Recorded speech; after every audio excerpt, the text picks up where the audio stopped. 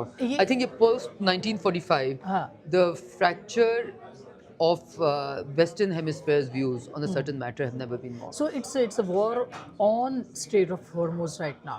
I wouldn't say that. I wouldn't say that. No,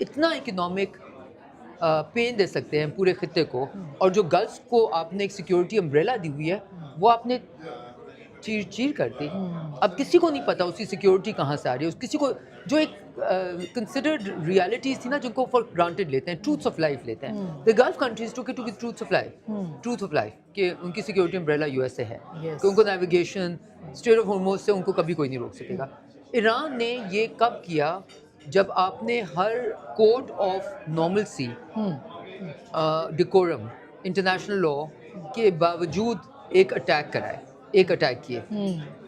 when you are not playing fair تو آپ دوسرے سے نہیں ایکسپیکٹ کریں گے کہ وہ کہے گا کہ نہیں میں تو انٹرنیشنل لا کے مطابق رہوں گا. اور پھر سوالات یہ بھی ہیں کہ کیا کہ وہ ٹیریٹوریل واٹر میں نہیں آتا عمان اور ایران کے, سو یہ right of navigation in class کو تو ویسے بھی یو ایس نے بھی نہیں کیا ہوا, آئی تھنک ایران نے بھی نہیں کیا ہوا. سو وہ تو بائنڈنگ تب ہوتی ہیں جب آپ کے ملک نے اس کو سگنیٹری ہو. اگر آپ کا ملک سگنیٹری نہیں ہے تو نہ یو ایس پہ بائنڈنگ ہے نہ ایران پہ بائنڈنگ ہے. پاکستان کا جو رول ہے اس کو تو اب پوری دنیا اپریشیٹ کر رہی ہے, لیکن جو ایک نیا ورلڈ آرڈر چینج ہو سکتا ہے after the resolution of this conflict, یا جو بھی ہے یا اس کے دوران, تو پاکستان آپ کو کہاں لگتا ہے کھڑا ہوا کہ وہ کیا اس کا کردار؟ دیکھیں آپ کہتے ہیں نیا ورلڈ آرڈر چینج ہو سکتا ہے, میں کہتی ہوں چینج ہو چکا ہے. We are living in a disordered world, اور جس کو اگر ہم moment of de civilization of the world post 1945 کہیں گے تو یہ بالکل صحیح ہوگا. It's a chaotic world order, ٹھیک ہے. سو اٹس ریمارکیبل, سو جس کو بھی جس طرح بھی آپ کہیں وہ تو ہے. اب اس میں یہ ہے کہ ہر ملک نے اپنے آپ کو کس طرح پروٹیکٹ کرنا ہے اور کہاں پہ کھڑا ہونا ہے. I am very very proud today that as a culmination of Pakistan's long-term policy choices, foreign policy choices, and Pakistan's, in some way, Pakistan ki dhitaai to remain on the side of multilateralism, Pakistan ke foreign office ki dhitaai, and on the right of the right side of international law always.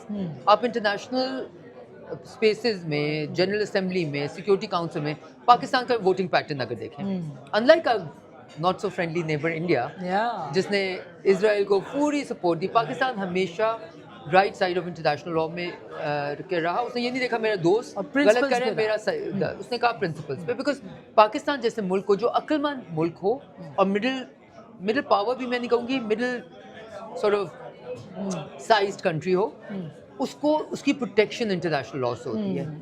جو بھی بے شک وہ nuclear power بھی ہو, اس کی protection international law سے ہوتی ہے. So Pakistan was very smart and consistently being, and I think this moment in history that Pakistan was able to save the world, so to speak, okay, came because of that, and because of exceptionally good management by the people in play. جتنے بھی لوگ پاکستان کا foreign policy management کر رہے تھے اس وقت, جو دروازے کھلے گئے وہ پاکستان کے کام آئے, ٹھیک ہے. اب پاکستان کا وہ مومنٹ کیا وہ پاس ہو گیا؟ نہیں, پاکستان کی ایک اسٹیبلش ہو گیا کہ پاکستان کا role as a negotiator, as a peaceful desirer of to be a resolver of disputes, right? And to distinctively carve out its space within the community of nations, to be a peace negotiator rather than a warring tribe. True. Okay? وہ ہم نہیں بنے کہ جی آپ بہت powerful ہیں اسرائیل یا U S, تو ہم آپ کو کہیں گے یہ ہمیں بھی پروٹیکشن دیتے ہیں. ہم وہ نہیں بنے, اور اس کی ہماری عزت ہوئی. ہم وہ بھی نہیں بنے کہ ہم اسٹریٹجک ٹائز اپنے چائنا کے ساتھ چھوڑ دیتے ہیں آپ کی خاطر. ہم یہ بھی نہیں بنے کہ کسی اور کی خاطر یو ایس کو ہم گالی گلوچتے ہیں, اور جو پچھلی ایک ایڈمنسٹریشن نے کیا. اینڈ ہم یہ بھی نہیں بنے کہ گلف کنٹریز کے ساتھ اپنے تعلقات چھوڑ دیں ایک نیبر کی خاطر. ہم یہ بھی نہیں بنے کہ گلف کنٹریز کے ساتھ اپنے جو تعلقات ہیں اس کی خاطر اپنے نیبر کو اٹیک کر دیں. سو یہ سارا فائن بیلنسنگ ایکٹ جو پاکستان نے دہائیوں سے کیا, اس سے Pakistan was in a very peculiar special place which came, and then the optimism that this administration shows. I think Pakistan نے جو optimism show کیا اور consistency show کی in some ways to pursue that path, کہ جب سارے everybody had given up on it, اور اسی لیے آپ دیکھ رہے ہیں اب اس کو پاکستان کس طرح استعمال کرے گا is a very big question to me. وہی اور یہی کوشچن ہے جو میں پوچھنے لگی ہوں کہ کیسے استعمال اس سے ہم یہ کہیں, خاص کر کے فائنینشلی. نہیں دیکھیں, یہ میں اس آپ کو ڈس ایگری کروں گی. آسما, پاکستان کی فائنینشیل پرابلمس کا حل پاکستان کے اندر ہے, باہر نہیں ہے. ہم میجر ریسیپینٹ آف ایڈ رہے ہیں, آف لارجسٹ رہے ہیں. ہمیں اپنا investment ecosystem for the Pakistani جس دن ٹھیک کریں گے تو وہ سعودی کے لیے بھی ٹھیک ہو جائے گا, امریکن کے لیے بھی ٹھیک ہو جائے گا, EU کے لیے بھی ٹھیک ہو گا. آپ کو بیک بورو اسٹیل نہیں کرنا پڑے گا. آپ آج $5 بلین سیکیور کر لیں گے, $15 بلین, آپ کی تقدیر نہیں بدلے گی. آپ کی تقدیر اس وقت بدلے گی جب آپ بہت انٹینس کام جو کہ چائنا نے کیا اپنے ایکو سسٹم، اپنے بزنسز کے لیے، اپنے اسمال سے اسمال بزنسز کے لیے، اپنے ایگریکلچر کے لیے، اپنے کسان کے لیے اسٹریم لائن کر دیں کہ وہ اس کے لیے اس کے اوپر 4 ایجنسیز. ابھی تو ہمارا رجحان ہے کہ ہم اور ایجنسیز کو پاور دے دیں. ہم سب کو کہیں جی جلاؤ گھراؤ لوگوں کو اندر کرو. یہ طریقہ is not right. Okay so I genuinely believe کہ ہمارا جو اکنامک آنسر ہے دیٹ لائز ود ان. جب ہم اپنی طرف دیکھنا شروع کر دیں گے، اپنے لوگوں کو کے لیے انویسٹمنٹ آسان کریں گے تو لوگوں کے لیے انویسٹمنٹ واپس آسان ہو جائے گی. بٹ جو مومنٹ جس کی میں بات کری تھی وہ یہ ہے کہ آپ suddenly you want to become you know may become a big player in international scene. That would be a mistake. You want to preserve this space which is exceptionally special. کہ Pakistan will always be on the right of negotiated solutions, on the right of negotiation, on the right of propagation of rule of law and rule of order, international law and rule of order, rules based order, right? تو یہ ساری چیزوں پہ اگر آپ وہ space رکھیں تو یہ naturally goodwill keep on coming to you, right? اور ہمیں نہ انڈیا بیشنگ کرنی چاہیے. وہ ہم یہ بن گیا، ہم نے وہ کیا جو ہمارا کہتے ہیں نا ہماری نسل، ہماری فطرت میں ہے، ہمارے ڈی این اے میں ہے. اینڈ اسی لیے بہت امپورٹنٹ ہے کہ ہم اپنا وہ جو ہماری آئیڈینٹی نکلی ہے بہت جب انڈیا نے ہمیں اٹیک کیا اور اب اس کو ہم انڈیا سے ڈسٹنکٹ رکھیں لیکن گالی گلوچ نہ کریں. بالکل ان کو نہ کریں، ان کو دکھانے دیں. ان کے جو اسٹریٹجک فالیز ہوئی ہیں انہوں نے ہی پاکستان کے لیے اسپیس کریٹ کیا. اوکے تو آپ اللہ کا شکر کریں اور جس کی کرم سے آپ کو یہ موقع بار بار اینڈ ان کی غلطیوں کی وجہ سے تو ہمیں موقع. بٹ آلسو ایک ملک کو 2 دفعہ اللہ نے موقع دیا ٹو کم ٹوگیدر. بیکاز دیکھیں نتھنگ، جب کوئی the feeling good about your nation, about your state, about your country, اس میں اتنی pride ہوتی ہے کہ everybody comes up with the best, diplomatically, militarily. ہمارے بچے، ہماری memes. Okay, this is the face of Pakistan that was always there but was not visible. Okay, اور مجھ سے جب بہت سارے لوگ امریکہ میں یورپ میں پوچھتے ہیں کہ oh how did Pakistan come into the role, I'm like hello, we always played this role. Okay, Kissinger کو کون لے کے گیا تھا؟ چائنا کو کس نے اوپننگ دی تھی؟ بہت سارے ملک، موروکو جیسے ملک کو ہم نے جب ان کی انڈیپینڈنس ہو رہی تھی تو کوئی ان کو پاسپورٹس نہیں دے رہا تھا، ہم نے پاسپورٹس دیے.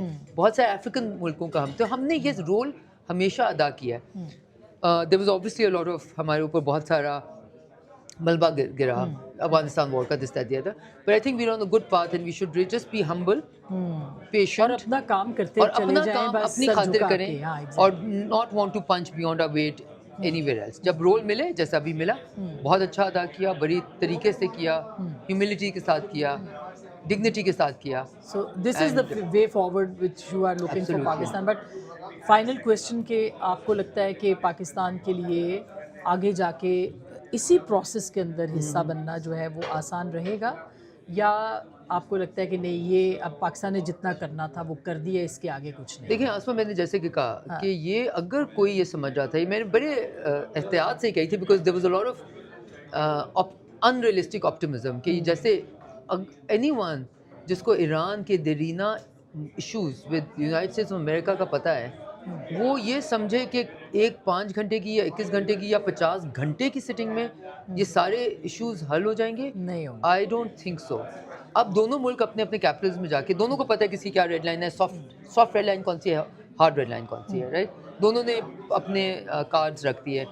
اب دونوں نے دیکھنا ہے کہ وہ کیا what level of pain are they willing to take, ٹھیک ہے، اور what level of risk are they willing to take, اور کیا وہ لانگ ٹرم کیا چاہتے ہیں. آپ نے شاید I think it was it not Jawad Zarif who wrote in Foreign Affairs magazine کہ میں اس وقت negotiated peace کا کیوں ساتھ دوں گا، right? Because ہر کسی کو دیکھنا ہے کہ کتنی پین جائز ہے.